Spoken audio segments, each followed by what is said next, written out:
Welcome to International Securities Exchange's podcast series. Facilitated by renowned educators, ISE podcasts are intended to teach beginning as well as seasoned investors the ins and outs of trading.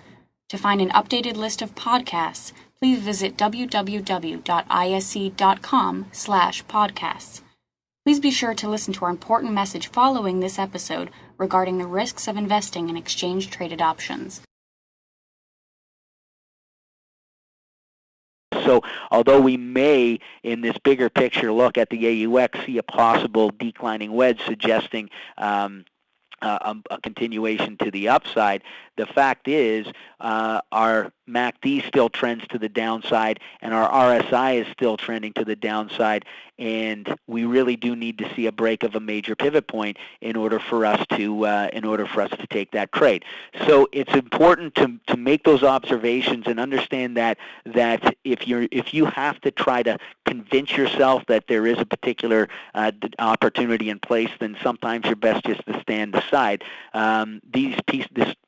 This information should come together to make you feel comfortable with taking a particular view on any one of these pair values. Now, I just see there's a question that popped up here: what determines the RSI and MACD time frame? With respect to the relative strength index, I like to look at it over.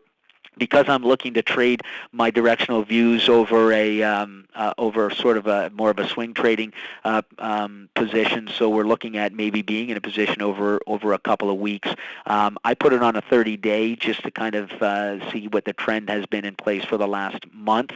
As far as the MACD is concerned, that 12.26.9 tends to be a very standard set of numbers that's utilized, and I find that they work very well.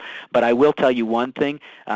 Regardless of what numbers you're using for your indicators, for us anyways, the trade does not take place until the chart itself, until the action on the pair values indicates that there's an appropriate entry. So even if we have MACD crossing over and RSI turning up, for that matter, until we were, say, to see a break above this 110 level, just as an example, we'd be standing aside from the trade. Remember, it's the price action, the pair value action, where you make your money on these options, not whether or not the MACD is crossed over. So we want to see that the pair value actually break a particular level, either above or below, to be that final decision as to whether or not we're getting into a position. So just to summarize, guys, a couple of things that you always need to keep in mind that'll make things a lot easier when it comes to analyzing these pair value price charts. Create a little checklist for yourself as you analyze these pair value charts. Establish your directional bias through one of the means that I've essentially suggested here this evening, whether it's a MACD crossover, whether you see something in the RSI, or whether you see a particular pattern is one thing. Once you've assessed that and you've established your directional bias, look and see what other indicators are supporting that. It might be pattern identification. It might ultimately be, do your lower indicators confirm that particular move? But the final decision, or at least that works well for us, is has the price action or the pair value action signaled the entry? And if the answer is no, then you may have 4 or 5 opportunities sitting there, and ultimately only one of them may be an appropriate one to take action on. Remember that you don't have to overcomplicate things. Remember the pivot points. Keep your technical analysis as simple as you possibly can. Remember your trend line basics. An uptrend makes higher highs and higher lows. Downtrend makes lower highs and lower lows. Remember those little pieces of information. And unless you can unless you observe those particular characteristics in a chart, then it might be appropriate to stand aside. Don't try to see what's not there. In other words, don't try to convince yourself that it's an appropriate opportunity, and try to convince yourself that it's that there is a particular pattern or something is happening that may not necessarily be happening, it's more appropriate to stand aside and wait for the information to come to you rather than you trying to force a trade in these pair values. Don't rush to trade. Be patient. Remember that there's lots of opportunities out there, and in fact, the ISE has obviously listed a few new currency pairs that we can trade as well.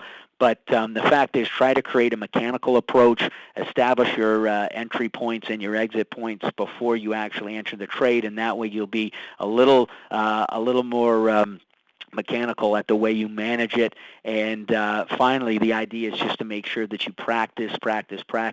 I can't tell you how many hours I've spent staring at price charts to more or less become comfortable with it. But guys, the more you do it, the more effective you're going to be. So on that note, just a couple of pieces of information here. First of all, if you guys are interested in checking out the services that we have at optionsource.net, you guys can just hit up the site there, optionsource.net, and we in fact offer a 30-day trial, no credit card required. We just want you to come in and check us out and see what we're all about. So feel free to visit the site, and if you have any questions, guys, I'm not going to have an opportunity to stick around and answer too many tonight. I apologize. I'm actually out of town right now, just kind of doing this on the road. So I appreciate if you do have any questions, guys, then you can certainly email me at jason@optionsource.net, and I'd be happy to deal with your questions on more of a one-on-one basis.